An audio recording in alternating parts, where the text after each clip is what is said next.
Hasan Al Mahmud hour ইসলাম 24.com থেকে বলছি।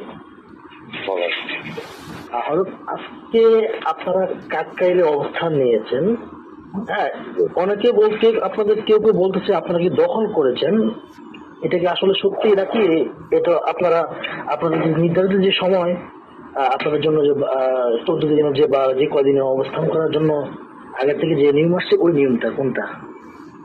আমি আওয়ার ইসলামে সাক্ষাৎকার দিতে চাই না, আমি তো প্রশ্ন করতে প্রস্তুত, আমি তো প্রশ্ন করবো আমি আপনার উত্তর দিতে চাই না। আপনারা স্বজন প্রীতি করেন, আপনারা মানুষের কাছে পৌঁছান না। অবশ্যই আমি সত্যটাই তুলে ধরবো। আপনি নিউজটা করার পরে আপনি দেখবেন।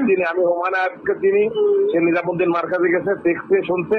আপনারা একতরফা করেন, আপনারা সত্যের পথে নাই, আপনারা আমি একজন এজ এ সাংবাদিক হিসেবে আপনাকে প্রশ্ন করছি, আপনারা কি সেটা দখল করতে গেছেন নাকি অপসারণ করতে গেছেন?